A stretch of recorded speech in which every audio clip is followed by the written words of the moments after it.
জিমিনকে কোলে দেয় বাবুকে। সে যে কি খুশি! একটু পরপরই চুমুক আছে বাবুর মাথায়, হাতে, গালে, নাকে এবং খিলখিল করে হেসে উঠছে। অ্যানি এসে তার পায়ের কাছে বসে পড়ে, কুটুর কুটুর নয়নে দেখতে থাকে তার মনিবকে এবং লেজ নাড়াতে থাকে। যেহেতু জিমিন অসুস্থ এবং সিঁড়ি বেয়ে যাতায়াত করতে পারবে না, তাই তার জন্য নিচের একটা কক্ষ বরাদ্দ করা হয়েছে। সেই কক্ষে চলে যায় জিমিন।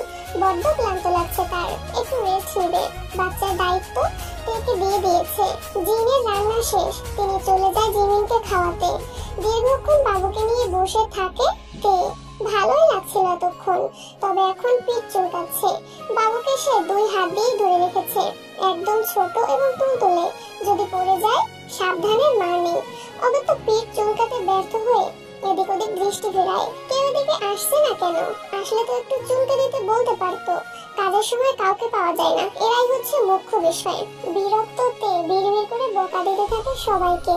তখনই দেখতে পায় জাঙ্কুক নামছে সিঁড়ি বেয়ে, সুটবুট পরে, চুলটুল খাড়া করে। লাট সাহেব যেভাবে এক একটা সিঁড়ি অতিক্রম করছে, যেন বলিউড হিরো যেমন জাঙ্কুক। অবশ্য হিরোদের মতোই দেখায় তাকে, খালি ওই একটু ছোট সমস্যা।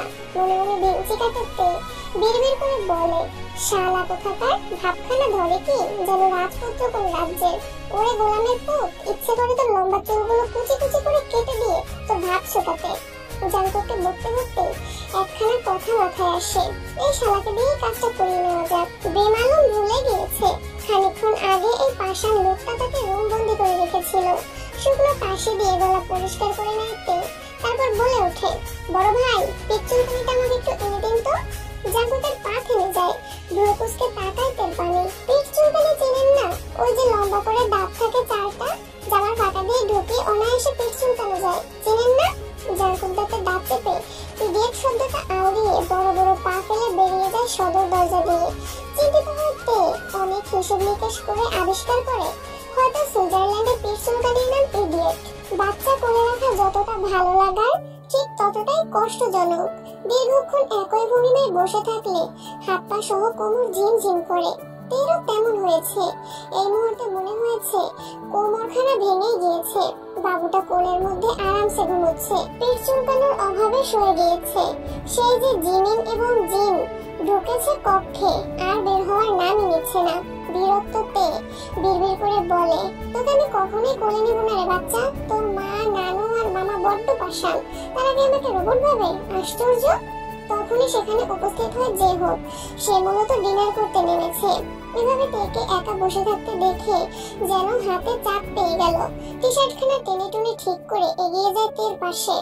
তে, কি করছো? এতক্ষণ হতাশায় ডুবে থাকা তের ঠোঁটের কোণে হাসি ফুটে ওঠে। সে একটু সরে জেহবকে বসার জায়গা করে দেয় এবং বলে, জেহব ভাই, বসুন আমার পাশে। জেহব হাসি মুখে বসে পড়ে। ওকে একটু কোলে নিন ভাইয়া, আমার হাত পা কোমর ভেঙে যাচ্ছে। সরল জেহব তের থেকে নিয়ে নেয় বাবুকে। প্রথমবার নয়, এর আগেও হাসপাতালে গিয়ে কোলে নিয়েছে কয়েকবার, তাই খুব একটা অসুবিধা হলো না। তে দাঁড়িয়ে পড়ে, হাত পা নেড়ে একটু ব্যায়াম করে নেয়, তারপর বলে, আরে জেহব ভাই, আমি কোন কসাইয়ের আস্তানায় এসে পড়লাম। এখানকার কারণে মানবিকতা নেই। মানবিক শব্দটার মানেও বোধহয় তারা জানে না। জেহব নিজেও চেষ্টা করে মানবিকতা মানে কি। শব্দটা কেমন নতুন নতুন লাগছে তার কাছে। চতুর্থে কপাল কুঁচকে কোমরে হাত দিয়ে জেহবের সামনে দাঁড়ায় এবং বলে, বাই দ্য ওয়ে, আপনি জানেন মানবিকতার মানে? শুকনো ঢোক গেলে জেহব অনবরত ঘাড় নেড়ে জানায় সে জানে না। দীর্ঘশ্বাস ফেলে তে জেহবের পাশে বসে সিরিয়াস ভঙ্গিমায় বলে, আপনি খুব ভালো জেহব ভাই, লাজুক হাসে জেহব। লজ্জায় তার মুখখানা লাল হতে থাকে। তে তাকে ভালো বললো, মানে গলে যাচ্ছে, পটে যাচ্ছে। জেহবকে পছন্দ করছে, খুব তাড়াতাড়ি তাদের প্রেম হবে, তারপর বিয়ে। উফ, আর ভাবতে পারছে না জেহব। লজ্জায় মাটিতে গড়াগড়ি খেতে ইচ্ছে করছে। এভাবে বলিস না তে, আমার লজ্জা লাগে। লজ্জা তো লাগবেই, আপনি বড্ড সরলসোজা এবং বলদ। মানবিকতার মানে জানেন না। ছি ছি, লজ্জা পাওয়াই উচিত আপনার। সুইসাইডও করতে পারেন। জেহবের হাসি মাখা মুখখানা মুহূর্তেই কালো হয়ে যায়। কাদো কাদো নয়নে তাকিয়ে থাকে তের মুখ পানে। তে গালে হাত দিয়ে মুচকি হেসে বলে, মানবিকতা জানে হচ্ছে আমার ব্রাইট। কি যে কিউট উনি। জানেন, কয়েকদিন আগে আমার হাতখানা ধরে নাম্বার লিখে দিয়েছিল। কতটা মানবিক একবার চিন্তা করুন। জেহব চিন্তা করে, হাত ধরে নাম্বার লিখে দিলেই মানবিক হওয়া যায়? তাহলে তো আজকে থেকে জেহব মানবিক হওয়ার যুদ্ধে লেগে পড়বে। প্রতিটা মেয়ের হাতে তার ফোন নাম্বার লিখে দিয়ে আসবে। তারা নিশ্চয়ই বীর পুরুষ ভাববে জেহবকে। ব্রাইট কে তে? কে আবার? আমার ফিউচার বাচ্চার বাবা, বর্তমান বয়ফ্রেন্ড, আমার ক্রাশ, আমার হিরো, আমার সুপারস্টার, আমার কলিজার টুকরা, আমার ভালোবাসা, আমার ফুসফুস, আমার কিডনি, আমার নাড়ি ভুঁড়ি, আমার হৃদয়, আমার। বুঝেছি। তে মুচকি হেসে থেমে যায়। গাল ফুলায় জেহব। মানে এইটুকুনি মেয়ে এখনো নাক টিপলে দুধ পড়বে। তার নাকি বয়ফ্রেন্ড আছে, আবার বিয়েও হয়েছে। কি একটা অবস্থা! এসব মেয়েদের জন্যই সমাজটা উচ্ছন্নে চলে যাচ্ছে। দামড়া ছেলেগুলো বিয়ের জন্য মেয়ে খুঁজে পাচ্ছে না। এদের একটা বিহিত করা দরকার। জেহবের ভাবনার মাঝে বাবুটা উচ্চস্বরে কেঁদে ওঠে। তে কোলে তুলে নেয় এবং জিমিনের কক্ষের দিকে পা বাড়ায়। অসহায় জেহব মুখ গোমড়া করে বসে থাকে। ক্লাবে ড্রিঙ্কের গ্লাস হাতে বসে আছে জিয়ন জাংকুক। একটা চুমুকও দেয়নি এখন পর্যন্ত। জেহব অনবরত চুমুক দিয়েই যাচ্ছে। লি জাংসুক মেয়েদের দিকে তাকিয়ে আছে ড্যাব ড্যাব করে।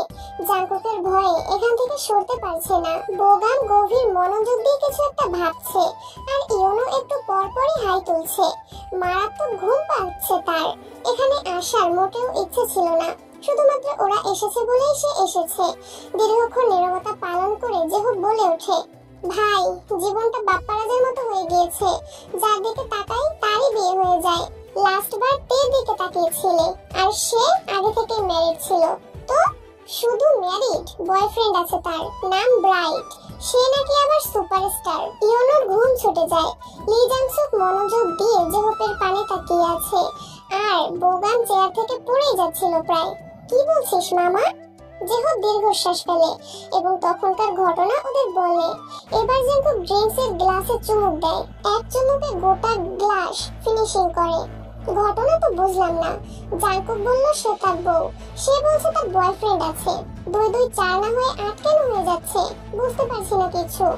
ঘটনা হচ্ছে জাংকুক আর তের বিয়েটা অ্যাকচুয়ালি হয়নি। ওরা হাতে থাকা গ্লাসটা শক্ত করে মুঠো করে ধরে জাংকুক। মুহূর্তে কাচের গ্লাস ভেঙে গুড়িয়ে যায়। কিছু সংখ্যক কাঁচ ঢুকে পড়ে জাংকুকের হাতে। গড়গড় করে রক্ত পড়তে থাকে। চিন্তিত জেহব এক পলক জাংকুকের দিকে তাকাচ্ছে, তো আরেক পলকে গোটা ক্লাবটাকে পর্যবেক্ষণ করছে। ওই তো স্টেজে 10-12টা মেয়ে নাচছে। কিছু ছেলেও ওদের সাথে যোগ দিয়েছে। কিছু মেয়েরা ড্রিঙ্ক করছে। বাই এনি চান্স জাংকুক কি এটা দেখে গ্লাস ভাঙলো, নাকি তার শক্তি দেখালো, নাকি তের বয়ফ্রেন্ডের কথা শুনে এমনটা করলো? কোনটা হতে পারে? লি জাংসুক অতি দ্রুত নিজ পকেট হতে রুমাল বের করে জাংকুকের হাত চেপে ধরে। বোগাম ভ্রু কুঁচকে তাকিয়ে আছে। এই মুহূর্তে জাংকুককে হাজারখানা প্রশ্ন করলেও কোনো জবাব মিলবে না। ঢের জানা আছে ওদের, তাই অহেতুক প্রশ্ন করে এনার্জি লস করছে না। ইয়োনো আবার হাই তুলে। তার ঘুমের রেশ আবার চলে এসেছে। এই মুহূর্তে একখানা বালিশ আর খাট পেলেই নিমিষেই ঘুমের দেশে পাড়ি জমাতে পারত। জেহব গালে হাত রেখে জাংকুকের পানে ঝুঁকে এবং সরল স্বরে শুধায়, আর ইউ জেলাস জাংকুক? তোর বয়ফ্রেন্ড আছে শুনে হট হয়ে গেলি? আরে ধুর, আশেপাশে এত মেয়ে অথচ ওকে পাত্তা দিচ্ছে না, তাই ওদের অ্যাটেনশন পেতে এমনটা করলো। লি জাংসুক একখানা গ্লাস তুলে নেয়। নিজেও ভাঙা ট্রাই করতে করতে বলে, ভাই পাচ্ছি না কেন, ভাঙে না তো। জেহব গাঁটটা মারে লি জাংসুকের কপালে এবং বলে, বেড পারফরমেন্স না করা অব্দি ভাঙবে না রে পাগলা। আমাদের জাংকুকও কি শতবার বেড পারফরমেন্স ভালো করেছে নাকি?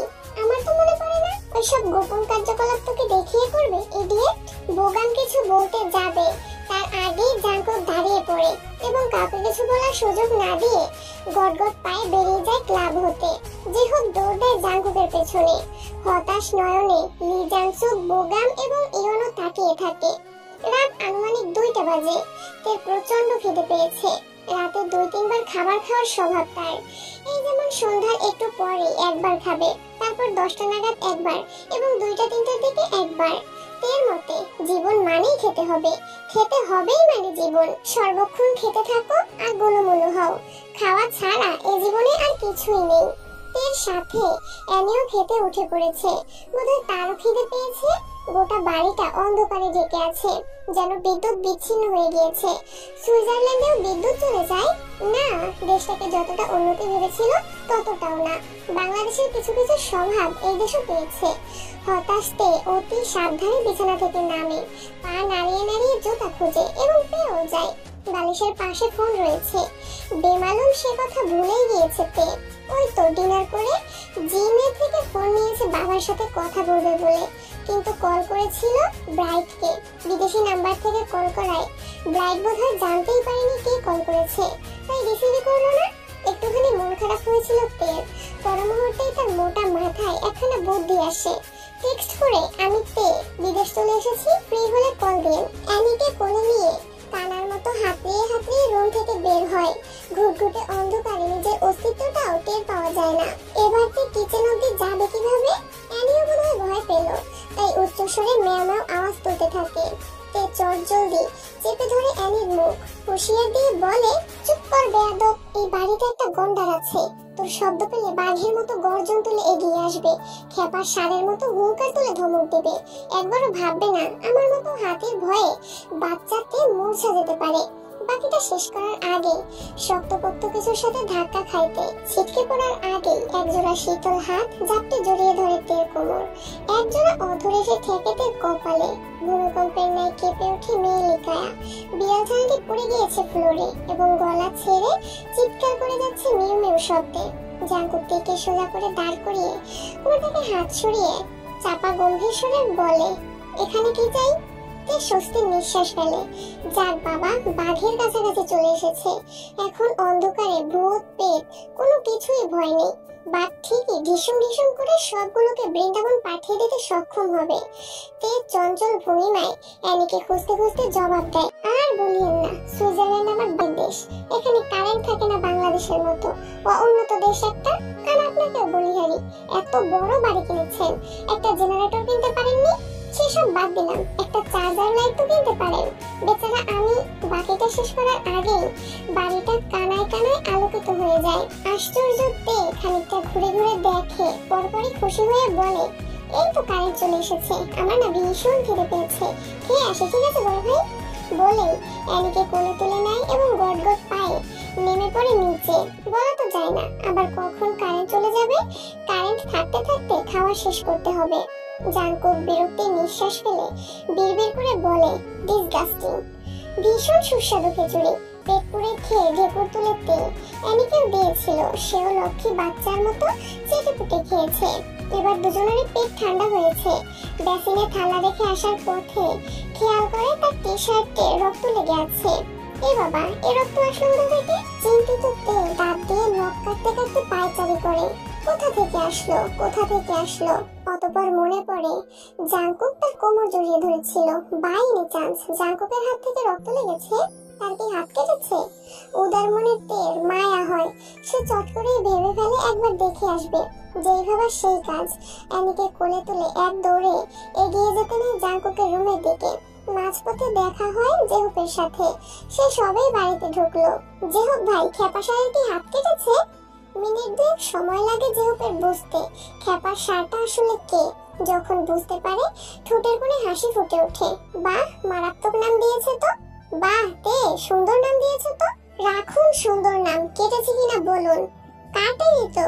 জিয়ন জাঙ্কুক কাচের ড্রিঙ্কের গ্লাস মুঠো করে ধরেছিল। ব্যাস, গ্লাস ভেঙে গুড়িয়ে গেল আর কিছু সংখ্যক কাজ তার হাতেও ঢুকে গেল। আঁখি পড়ল বড় বড় হয়ে যায় তেল। খেপা ষাঁড় তাহলে হিরো হওয়ার পায়তারা শুরু করেছে? দেখতে শুনতে খারাপ না, হিরো হলেও হতে পারে, তবে এখনই তার মাটিতে পা পড়ে না, হনুমানের মতো ব্যবহার করে। একবার হিরো হয়ে গেলে তো সে আসমানে উড়বে। ভাই আমি যাচ্ছি, হ্যাঁ তার হাতটা দেখে আসি। যে হোক কিছু বলবে তার সুযোগ না দিয়ে এক দৌড়ে চলে যাইতে একদম জাঙ্কুকের কক্ষের সামনে গিয়ে থামে। অ্যানিকে কোল থেকে নামিয়ে আলতো করে ধাক্কা দেয় দরজা। ব্যাস, খুলে যায়। তে দাঁত দিয়ে ঠোঁট কামড়ে মাথাখানা ঢুকিয়ে দেয়। সাথে সাথে স্তব্ধ হয়ে যায়। এসব কি দেখছে সে? ছি ছি ছি ছি, লোকটা এত অশ্লীল। তে একবার ভেবে নেয় মাথা সরিয়ে নেবে। শত হোক ভাই তো। পর মুহূর্তে ভাবে, তে দেখে নে, এরকম হঠাৎ দৃশ্য কখনোই দেখতে পাবি না। অশ্লীল জিনিসে সকলেরই নজর বেশি। একবার ভুল করে তাকালে দ্বিতীয়বার ইচ্ছে করেই চোখ দুটো সেদিকে চলে যায়। এটা তের ক্ষেত্রেও না, কি সকলের ক্ষেত্রে জানা নেই তার। শুধু জানি এই মুহূর্তে দৃষ্টি সরাতে মন যাচ্ছে না। মন বলছে দেখতে থাকো দেখতে থাকো, এমন দৃশ্য সচরাচর সামনে পড়বে না। আর মস্তিষ্ক বলছে ছি তে, তোর না বয়ফ্রেন্ড আছে, তুই না অন্য একজনকে ভালোবাসিস, তাহলে পরপুরুষের পারে নজর দিচ্ছিস কি করে? লজ্জা নেই তোর? জিউন জাংকুক নিজ কক্ষে ড্রেস চেঞ্জ করছে। শার্ট দীর্ঘক্ষণ আগে খুলে ছুঁড়ে মেরেছে কোথাও একটা। আশেপাশে দৃষ্টি ফিরিয়ে শার্টের হদিশ পায়নি তে। আর জিন্স খানাও এইমাত্র খুলে ফেললো। এখন তার পরনে ছোট্ট প্যান্ট, ধবধবে ফর্সা শরীর, কোথাও লোমের ছিটে ফোটাও দেখা যাচ্ছে না। বড় বড় চুলগুলো কপালে এসে পড়েছে। গোলাপি অধরে ভীমরোল কামড়েছে মনে হয়। লাল লাল দেখাচ্ছে এবং একটু ফোলা ফোলা। ঠোঁট মেলে হাসতে এসে জানে না চাপতালিতে কণ্ঠনালীর উঁচু জিনিসটা ঢেকে ফেলেছে। বুকের দুই পাশে দুটো কয়লা, তারপর তার একটু নিচে নাভি কুণ্ডল। ওয়ান টাইম একখানা ব্যান্ডেজ লাগানো পেটের বাঁ পাশে। গোটা গায়ে এবং পিঠে অনেক অনেক ছোট ছোট ক্ষত, যেন 1971 সালের যুদ্ধে তিনি অংশগ্রহণ করেছিলেন। তখন বুলেটের আঘাত কিংবা ছুরি লাঠির মার পড়েছিল সর্ব অঙ্গে। তার ফ্যালফ্যাল নয়নে তাকিয়ে থাকে কিছুক্ষণ, তারপর বিড়বিড় করে বলে, একটা মানুষকে আদর করে হাতি ডাকি, তাই বলে তাকে হাতির মতোই দেখতে হতে হবে? এটার কোনো মানে হয়? নির্লজ্জতে নিজ দৃষ্টি টেনে হিসড়ে সরিয়ে নেয় জাংকুকের পান হতে। মাথাখানা বের করে আনা দরজার হাতল থেকে সোজা হয়ে দাঁড়িয়ে শরীর জড়িয়ে রাখা ওড়নাখানা মাথায় পেঁচিয়ে ভদ্র সভ্য মেয়ে হয়ে নেয়। অতঃপর মনে পড়ে অ্যানির কথা। তখন তো অ্যানিকে নামিয়ে দিয়েছিল। দুষ্টুটা আবার কক্ষে ঢুকে পড়ো না তো। চিন্তিত তে পুনরায় অ্যানির খোঁজে কক্ষে উঁকি দিতে উদ্ধত হয়। তখনই নজর পড়ে ফ্লোরে। লুচু তের লুচু বিড়াল আরাম করে শুয়ে জাংকুককে চেজ করতে দেখছে। হতাশ তে দীর্ঘশ্বাস ফেলে বিড়বিড় করে বলে, না নিজে মানুষ হতে পারলাম, আর না মানুষ করতে পারলাম বিড়ালটাকে। আমার মতো চরিত্রের গুণ কোথা থেকে পেলি রে সোনা? অ্যানির পা টেনে তাকে সরিয়ে দিতে চায়। বিরক্ত হয় বিড়ালটি। কেমন করে তাকায় তের পানে, হাত পা নাড়িয়ে ছোটাছুটি করে বোঝায় সে দেখবে। তে বোধহয় বুঝলো না, তাই কোলে নিতে যায়। চালাক অ্যানি মনিবের হাতে খামচি কেটে ঢুকে পড়ে কক্ষে। তে ভেন্টি কাটে, বিড়বিড় করে বলে, তোকে সহ আমাকে একদিন নির্লজ্জ বেহায়া তকমা লাগিয়ে অউন্নতদের সুইজারল্যান্ড হতে জুতা পেটা করে তাড়াবে জিনের হাতির বাচ্চা ছেলে জিউন জাংকুক ওরফে গোলামের পুত। দেখে নিশ্চয়ই বেমালুম ভুলেই বসেছিল সে আসলে কেন এসেছিল এই কক্ষের পানে। চলে যাওয়ার জন্য পা বাড়াতেই মনে পড়ে। তারপর মনে পড়ে অ্যানিকে রেখে চলে গেলে বাগমামা বিড়াল মেরে দেবে। শুকনো ঢোক গেলেতে এবং পরপরে দরজায় টোকা দিয়ে বলে, আসসালামু আলাইকুম বড় ভাইয়া, ভালো আছেন? আমি একটুখানি আপনার কক্ষে ঢুকতে চাচ্ছি, অনুমতি পেলে ঢুকবো। কৃপা করিয়া ঢুকিবার অনুমতি প্রেস করুন বাগমামা। টুকু টুকু জাহাপনা। ভেতর থেকে গম্ভীর স্বরে জবাব আসে, এতক্ষণ ওকে ঝুঁকে মারার সময় পারমিশন নিয়েছিলে? চুরি করতে গিয়ে চোর ধরা পড়লে যেমন পরিস্থিতি হয়, তের অবস্থাও তেমন হয়েছে। উজ্জ্বল মুখখানা পাংশুটে হয়ে গিয়েছে। লোকটা তো এইদিকে তাকায়নি, তাহলে কি করে বুঝলো? বার কয়েক শুকনো ঢোক গেলে একবার ভাবে এক দৌড়ে চলে যাবে। পরপরই মনে মনে নিজেকে নির্দোষ প্রমাণ করার সব জাগে। অগত্যা ইনোসেন্ট ফেস করে হুড়মুড়িয়ে ঢুকে পড়ে কক্ষের ভেতরে। কপালে ভাঁজ ফেলে আঁখি পড়ল, ছোট ছোট করে নিরপরাধের সুরে জবাব দেয়, আমি তো এসেছিলাম আপনার হাত দেখতে, আপনার ফুলো ফুলো বডি দেখতে নয়। আর ওকে দিয়ে হাতই দেখছিলাম, অন্য কিছু নয়। আমার চোখ খুবই ভালো, আপনি যে নেংটু পেন্টু প্যান্ট পরেছেন সেটা একদমই দেখেনি। এর ভাষণ শুনতে শুনতে কাবারের পানে এগোয় জাংকুক। শান্ত ভঙ্গিমায় কাবাট খুলে কালো রঙের টি শার্ট বের করে এবং পরপরই গায়ে জড়িয়ে নেয়। বিরক্ত হয় তে, আর একটু থাকতো খালি গায়ে। ফুলো ফুলো মার্সেল ভাজ ভাজ বুক দেখতে দারুণ লাগে তার। শাহরুখ খানের বডি দেখে কতবার ক্রাশ খেয়েছে এবং শক্ত না নরম ছুঁয়ে দেখার স্বাদ পোষণ করে হৃদয়ে। অ্যানি জাংকুকের পেছন পেছন ঘুরছে। সে যেদিকে যাচ্ছে সেও সেদিকে যাচ্ছে।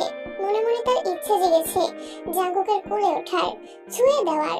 নিজের লালন পালন করা বাচ্চাটির মনোভাব বুঝতে 2 সেকেন্ডও সময় লাগেনি তের।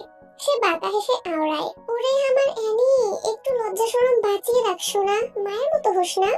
নিজের কথা শেষ করে সামনে তাকাতেই দেখতে পায় তার ঠিক নাক বরাবর জাঙ্কুক দাঁড়িয়ে আছে, বুকে হাত গুজে। তে মাথা উঁচু করে এক পলক তাকায় জাঙ্কুকের পানে, পরপরই কেবলা হাসি দিয়ে বলে, এখন তাহলে যাই ভাইয়া, অনেক রাত হলো, ঘুমাবো।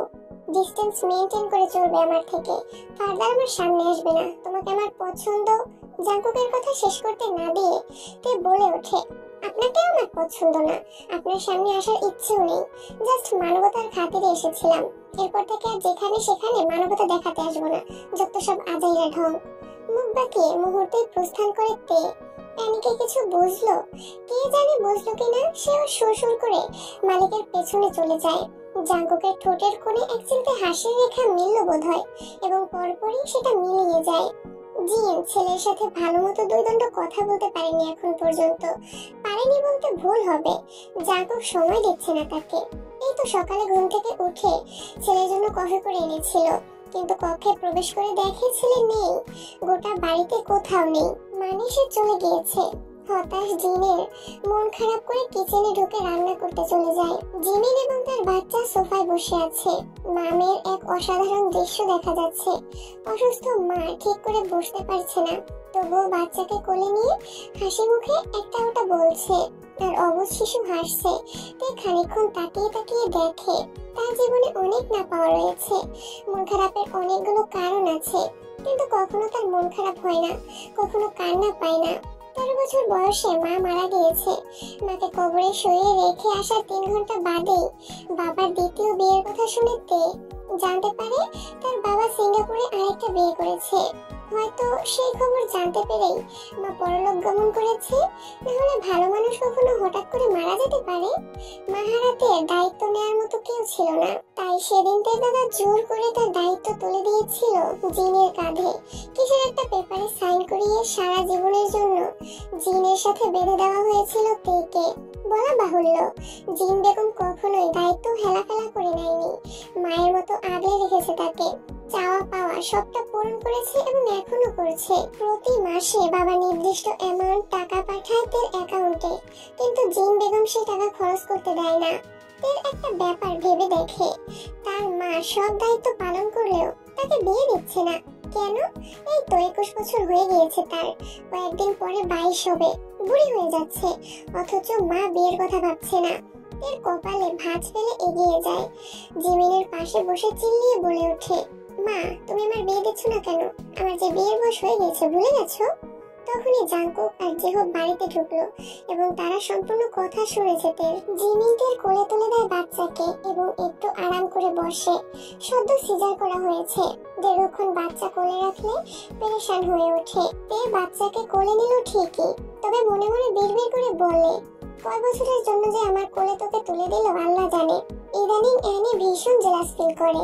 এই যে তের কোলে ছোট্ট বাচ্চা, যাকে এই মুহূর্তে টপটপ চুমু খাচ্ছে, এটা দেখে তার হিংসে হচ্ছে। মনে হচ্ছে তাকে গুরুত্ব কম দিচ্ছে। অসহায় অ্যানি বসে পড়ে তের পায়ের কাছে, কুটুর কুটুর নয়নে তাকিয়ে থাকে, অপেক্ষা করে কখন এই বাচ্চাটা নামবে তার মালিকের কোল থেকে। জিন বেগম একটার পর একটা বাটি এনে রাখছে টেবিলে। একটু আগে যে তের মস্ত বড় একখানা কথা বলেছে, বেমালুম ভুলেই গিয়েছে বোধহয় তিনি। কোনো জবাব দিল না, প্রতিক্রিয়া করলো না। কেন কেন কেন? জাঙ্কুক শান্ত নয়নে তাকিয়ে আছে তের পানে। যেহেতু একবার তেকে দেখছে, তো আবার জাঙ্কুককে। অতঃপর কিছু একটা চিন্তা করে একগাল হাসে, বা হাতে চুলগুলো পেছনে ঠেলে টি শার্টখানা টেনে টুনে ঠিক করে নেয়। পকেট থেকে ফোন বের করে তার স্ক্রিনে নিজের চেহারাখানা একবার দেখে নেয়। তে তোমার জন্য একটা ছেলে দেখেছি, বলতে বলতে এগিয়ে যায়, একদম তের পাশে গিয়ে বসে পড়ে। জিমিন ছোট ছোট নয়নে জেহুপের পানে তাকিয়ে বলে, তোকে কে দায়িত্ব দিচ্ছে তের জন্য ছেলে খোঁজার? আহ জিমিন, তুই সারা জীবন বড়দি থেকে যাবি। আমিও বাংলাদেশি, তেও বাংলাদেশি, তো আমার একটা দায়িত্ব রয়েছে না? তে বলো, দায়িত্ব আছে না? তে খুশি হয়ে কিছু বলতে যাবে, তার আগেই জিন বলে ওঠে, আমি কখনো তের বিয়ে দেব না। জেহুপের হাসি মুখটা চুপসে যায়, সেই সাথে তেরও।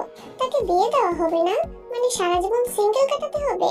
গভীর রাতে বরের সাথে রোমান্স করা হবে না, চুমু খাওয়া হবে না, বাচ্চার মা হওয়া হবে না, বরের কোলে ওঠা হবে না, এটা মানা যায়? তে মানতে পারবে না, কখনোই না। রোমান্স করার জন্য হলেও বিয়ে করতে হবে। আচমকাতে চিৎকার করে দাঁড়িয়ে পড়ে, চিল্লিয়ে বলে ওঠে, মা আমার বিয়ে করতেই হবে, একটা জীবন জামাইয়ের আদর ছাড়া কাটাতে পারবো না আমি। চারজন সদস্য বড় বড় নয়নে তাকায় তের পানে। জাঙ্কুক চোয়াল শক্ত করে ফেলে, ইচ্ছে করছে ঠাটিয়ে একটা থাপ্পড় বসিয়ে দিতে, বেয়াদব একটা। জিমিন হেসে ফেলে, যে হোক আফসোসের সুরে বলে, তোমার মতো করে বলতে পারি না বলে আজও আমি সিঙ্গেল। লজ্জা পাইতে, এত জোরে বলা উচিত হয়নি, এতগুলো বড় বড় মানুষ।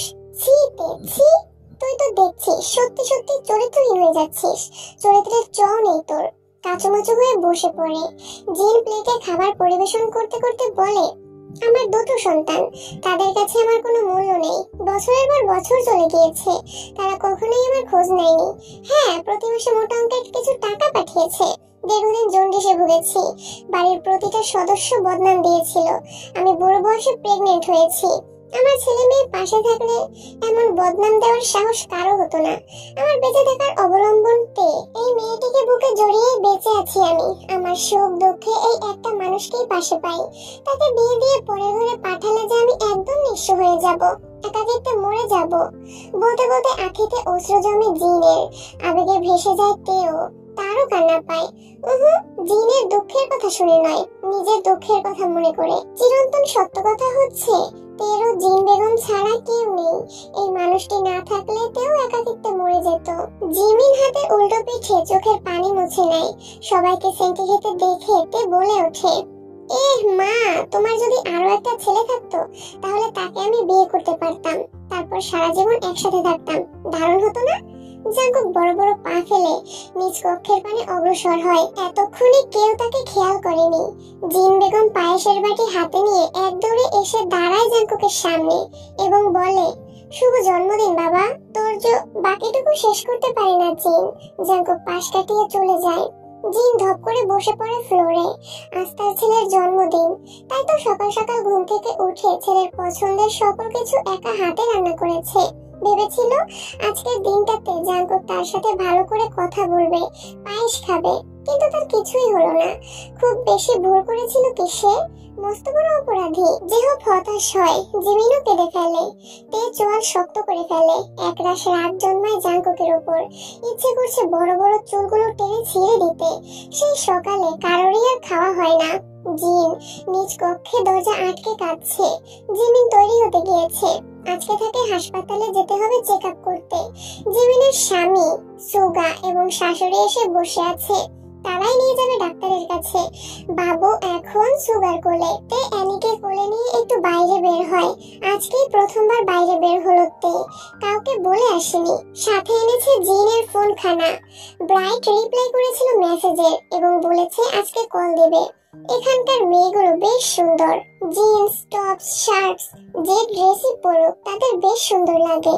তে রাস্তার এক কোণা দিয়ে হাঁটছে এবং রাস্তা দিয়ে যত মানুষ যাচ্ছে সবাইকে পর্যবেক্ষণ করছে। সরু রাস্তার দুই পাশেই রয়েছে ছোট ছোট বাড়ি। বাংলাদেশের ঢাকা শহরের মতো উঁচু উঁচু বিল্ডিং দেখা যাচ্ছে।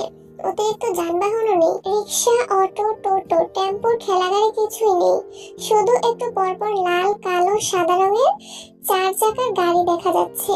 খুব বেশি জোরে ড্রাইভ করছে না, বরং রয়ে শুয়ে ধীরে সুস্থে। হাঁটতে হাঁটতে কতদূর চলে এসেছে জানা নেই তে, তবে পা ব্যথা করছে। কোল থেকে অ্যানিকে নামিয়ে রাস্তার পাশে বসে পড়ে। তখনই ফোন বেজে ওঠে। স্ক্রিনে ব্রাইট নামটা ভেসে উঠেছে। তে ঠোঁটের কোণে হাসি ফুটে ওঠে, তাড়াহুড়ো করে রিসিভ করে। হ্যাঁ, আমি তে। ওপাশ থেকে হাসির শব্দ ভেসে আসে। হ্যাঁ, চিনতে পেরেছি। কেমন আছো? ভালো আছি, আপনি? আমিও ভালো আছি। সুইজারল্যান্ডের কোথায় আছো? জুরিখ শহর মেবি। সেখানে আমার নানু বাড়ি, বছরে একবার যাওয়া হয় আমার। কতদিন থাকবে তুমি? 2-3 মাস মনে হয়, সঠিক জানি না তো। ঠিক আছে, আমি আসছি এই মাসের মধ্যেই। জরিক নদী দেখেছো? আমাকে এখানে ঘুরতে নিয়ে যাওয়ার মতো কেউ নেই, কিছুই দেখতে পারিনি। আচ্ছা, আমি এসে ঘুরতে নিয়ে যাব। তে খুশি আর দেখে কে মনটা নেচে ওঠে পেগন তুলে। কিছু বলার জন্য হাঁ করে, তখনই ভেসে আসে এক গম্ভীর কণ্ঠস্বর। এই নিয়ে 3 বার এই কণ্ঠ শুনল তে। এখানে কি করছো? চমকে পেছনে তাকায় তে। কালো রঙের একখানা গাড়ি থেমে আছে ঠিক পেছনে গাড়ির কাঁচ নামানো। সেই কাঁচের মধ্যে দেখা যাচ্ছে জিয়ন জাঙ্কুকের গম্ভীর মুখশ্রী। হাত ফসকে ফোনখানা পড়তে যায় তের। অ্যানি পরিচিত মুখ দেখে এক দৌড়ে গাড়ির নিকট চলে আসে। মিউ মিউ আওয়াজ তুলে ডোর খোলার ইঙ্গিত দেয়, কিন্তু পাষাণ জাঙ্কুক খোলে না ডোর। তে মাথা নিচু করে ফেলে। কোলের মধ্যে পড়ে থাকা ফোনখানা তুলে কানে নেয়। ছোট সুরে বলে, আমার ভাই এসেছে, রাখছি, পরে ফোন করব। এরপরে কান থেকে ফোন নামিয়ে দাঁড়িয়ে পড়ে। জাঙ্কুকের কপালে ভাঁজ পড়ে। ভাই এসেছে? ভাই? জাঙ্কুক তার ভাই হয়? তে দাঁড়িয়ে পড়ে। দুপা এগিয়ে এসে অ্যানিকে কোলে তুলে নেয় এবং মাথা নিচু করে বলে, ঘুরতে এসেছিলাম, যাচ্ছি বাসায়, বলেই হাঁটতে শুরু করে। জাঙ্কুক গাড়ি থেকে নামে, বড় বড় কদমে তের সামনে এসে দাঁড়ায়। প্রথমেই হাত থেকে ফোনটা টেনে নিয়ে ছুঁড়ে মারে দূর অজানায়। ফোনখানা কোথায় গিয়ে পড়ে তার হদিশ নেই। তে বড় বড় নয়নে তাকায় জাঙ্কুকের পানে। এটা কি করলেন আপনি? মায়ের ফোন এটা ফেললেন কেন? কৈফিয়ত দেওয়ার মতো মানুষ জাঙ্কুক নয়, তাই কোনো কৈফিয়ত না দিয়ে তের বাঁ হাতখানা মুঠোয় পুরে নেয় এবং টানতে টানতে নিয়ে আসে গাড়ির নিকটে। তের সমান তালে বকবক করতে থাকে, কি করছেন আপনি? আমাকে জোর করতে হবে না, ভালোভাবে বললেই আমি গাড়িতে বসবো। হাত ছাড়ুন, টানাটানির দরকার নেই তো। তবে সেই সব কথা শোনে না জাঙ্কুক। গাড়ির দরজার কাছে এনে তের হাত ছেড়ে দেয়। পরপরই নিজে বসে পড়ে ড্রাইভিং সিটে এবং তেকে টেনে নিয়ে নিজের কোলে বসিয়ে দেয়। আশ্চর্য তে কয়েক সেকেন্ডের সময় লাগে যে কোথায় বসে আছে বুঝতে। পরপরই অনুভব করে তার পিঠের উপর দিয়ে একটা দড়ি চলে গেল। মানে গাড়ির সিট বেল্ট বেঁধে নেয় জাঙ্কুক তে সহ। এটা কি করছেন? এভাবে কি করে যাব? আমাকে পাশে বসিয়ে দিন, নিচু সুরে বলে তে। অ্যানি পড়ে আছে পাশের সিটে। সে গাড়িতে উঠতে পেরেই খুশি। তের সাথে কি হচ্ছে সেদিকে খেয়াল নেই। জাঙ্কুক যেন শুনছেই না তের কথা। তবে তে চুপ থাকতে পারছে না। এভাবে বসা যায়? ছি ছি, অস্বস্তিতে জেঁকে ধরেছে। লজ্জায় গাল দুটো টকটকে লাল রং ধারণ করেছে। চোখের সামনে জাঙ্কুকের প্রশস্ত বুক ছাড়া আর কিছুই দেখা যাচ্ছে না। নাকে ভেসে আসছে জেমস পারফিউমের কড়া ঘ্রাণ। গলা শুকিয়ে কাঠ কাঠ হয়ে গিয়েছে। ইতিমধ্যেই হাত পায়ে মৃদু কম্পন অনুভব করছে। তে পুনরায় বলে, ভাইয়া আমাকে। বাকিটুকু শেষ করার আগে জাঙ্কুক চাপা সুরে বলে ওঠে, আই এম ইউর হাজবেন্ড। কি বলছেন এসব? অলক্ষণে কথা নিয়ে মজা করবেন না প্লিজ। ভয়াত্মক স্বরে বলে তে। জবাব দেয় না জাঙ্কুক। তাকায় না তের পানে, বরং খুবই মনোযোগ সহকারে ড্রাইভ করতে থাকে। তে বড় বড় নয়নে তাকিয়ে আছে জাঙ্কুকের মুখ পানে। খুবই কাছাকাছি রয়েছে মুখখানা। যতই কাছাকাছি থাকে একে অপরের নিঃশ্বাসের শব্দ শোনা যায় ঠিক ততটাই কাছাকাছি। এই মুহূর্তে তে আবিষ্কার করলো লোকটার থুতনিতে কাটা দাগ রয়েছে। দাগের জন্য দাগটা দেখা যায় না। আর বাঁ চোখের পাশে একটা ছোট তিল রয়েছে, একদমই ছোট, কাছাকাছি ছাড়া নজরে পড়বে না। তারপর লোকটার বুকের ভেতর হতে টিপ টিপ আওয়াজ আসছে। হার্টবিট দ্রুত চলছে বোধহয়। তে ব্যাপারখানা শিওর হওয়ার জন্য নিজের বাঁ হাতখানা চেপে ধরে জাঙ্কুকের বুকের বাঁ পাশে মাথাখানা এগিয়ে কান খাড়া করে। না, ঠিক শুনছে, টিপ টিপ করছে। মেয়ে মানুষ কোলে বসে থাকলে শুধু হার্টবিট নয়, আরো অনেক কিছুই পাস চলে। ভূমিকম্পের ন্যায় শোনালো জাঙ্কুকের কথাখানা। সাইক্লোন যেমন হঠাৎ করে এসে কাঁপিয়ে দেয় প্রকৃতি, ঠিক তেমনই জাঙ্কুকের কথাখানা কাঁপিয়ে দেয় তার সমস্ত সত্তা। কোনোরকম শোনালো কণ্ঠস্বর। ডার্ক রোমান্টিক মুভিতে হিরো যখন নায়িকার সাথে রোমান্স করার মত্ত থাকে তখন দু একখানা কথা বলে স্লো ভয়েসে, ঠিক তেমন শোনালো। লোকটার বউয়ের কপালে শনি রবি সোম সব রয়েছে। দেখা গেল সর্বক্ষণ বউকে কোলে নিয়ে ভুলভাল বার্তা বলে গেল, বা এমনও হতে পারে বদ্ধ কক্ষে 4-5 দিন কাটিয়ে দিল। ওহ মাই গড! শুকনো ঢোক গিলেতে আঁখি পলক বন্ধ করে নিজেকে স্বাভাবিক করার প্রচেষ্টা চালায়। অ্যানি পাশের সিটে গা এলিয়ে দিয়েছে এবং কোটর কোটর নয়নে জাঙ্কুক দেখে দেখছে। পলক ফেলছে না চোখের, আবার কিছু বলছেও না, যেন তে এবং জাঙ্কুক মুভি করছে আর অ্যানি সেই সিন দেখছে। একটু নড়ে চড়ে ওঠে তে, জাঙ্কুকের কাঁধে হাত দিয়ে একটু ভালো করে বসার চেষ্টা করে। তখনই জাঙ্কুক ফের বলে ওঠে, ডোন্ট ডিস্টার্ব। কপালে ভাঁজ পড়ে তে, কখন সে ডিস্টার্ব করলো? উল্টে সেই তো তেকে ডিস্টার্ব করছে। হাতে ভেজা ভেজা কিছু অনুভব করতেই তে নজর দেয় জাঙ্কুকের গলায়। ভেবে গিয়েছে লোকটা, কিন্তু কেন? ওয়েদার তো ঠান্ডা, শীতের পোশাক পরার মতো ওয়েদার, তাহলে এই হাতে ঘামছে কেন? আশ্চর্য! হঠাৎ গাড়ি থেমে যায়। তে হুঁশ ফেরে। এতক্ষণে জাঙ্কুকে অনুভব করতে এতই ব্যস্ত ছিল যে কখন পথ ফুরিয়ে গেছে খেয়ালই করেনি। জাঙ্কুক চোখ বন্ধ করে তার কোমরে হাত রাখে, গভীরভাবে ছুঁয়ে দেয় কোমরের ভাঁজ। পুনরায় কেঁপে ওঠে তে, নিজের হাতখানা রাখে জাঙ্কুকের হাতের উপর এবং বল প্রয়োগ করে ছাড়ানোর চেষ্টা করে। রেন্ডি নিয়ে বলে, আমি নামবো। বিরক্ত হলো বোধহয় জাঙ্কুক, চোখ মুখ কুচকে চোখ খুলে তে নিচে মুখের পানে তাকিয়ে গম্ভীর স্বরে ভয়ঙ্কর কিছু অশ্লীল বাক্য আওড়ায়। তে চোখ মুখ খিচে বন্ধ করে ফেলে, কান দিয়ে যেন ধোঁয়া বেরোচ্ছে তার। ছি, লোকটা এত অশ্লীল। বিড়বিড় করে বলে, আপনি প্লিজ মুখে ফুল স্টপ মেরে থাকুন, মুখ খুললে ভূমিকম্প হয়ে যাবে।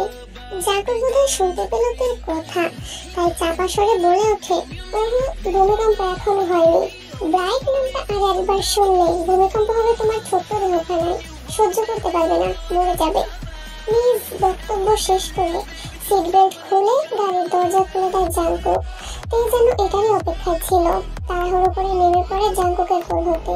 কোনো দিক না তাকিয়ে এক দৌড়ে চলে যায় মোর ফটকের ভেতরে।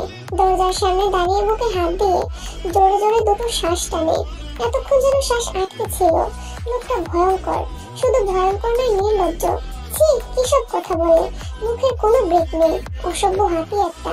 জিভ দ্বারা ঠোঁট ভিজিয়ে নেতে কলিং বেল চেপে দাঁড়িয়ে থাকে। একবার পিছু ঘুরে উকিও দিয়ে ফেলেছে ইতিমধ্যে। মনে হচ্ছে এই বুঝি লোকটা পেছনে চলে আসলো আর আবারও কিছু ভুলভাল বাক্য আড়ালো। বা তেকে না ছি ছি, লোকটা আর এমন করবে না। অ্যানি তের পা ঘেঁষে দাঁড়িয়ে, সে মাত্র দৌড়ে এলো। মিনিট দুয়েক পরে যেহব দরজা খুলে দেয়। তেকে দেখে একগাল হেসে হেসে বলে, উফ তে, তুমি হচ্ছে চোখের শান্তি, তোমায় দেখলে পরাণ জড়িয়ে যায়। তে জেহবকে পাশ কাটিয়ে ভেতরে ঢুকতে ঢুকতে জবাব দেয়, জেহব ভাই, আমি আপনার আপন বোন, ফ্লার্ট করবেন না। জেহবের হাসি মাখা মুখখানা চুপসে যায়। হাত ধরা কপালের দুটো আঘাত করে উচ্চস্বরে বলে, ইয়া মাবুদ, এই ছিল আমার কপালে, হতে চাইলাম বর, বানিয়ে দিল আপন ভাই। এসব আমি কেমনে সহ্য করব? তে হেসে ফেলে জেহবের কথা শুনে। অলস ভঙ্গিমায় সোফায় এসে বসে, হাতের ইশারায় জেহবকেও ডাকে, নিজের পাশে বসতে বলে। ভদ্র ছেলে জেহব এসে বসে তের পাশে। ভাই, উনি বলল আই এম ইউর হাজবেন্ড। কেন বললো গো? কাহিনী কি? পাগল হলো নাকি? আরে ধুর, ওই শালা পাগল। ছোটবেলায় তোমাদের বিয়ের কথা হয়েছিল, ও সেটা ধরেই পড়ে আছে। ভাবছে তোমাকে বিয়ে করবে, পাগল ছেলে।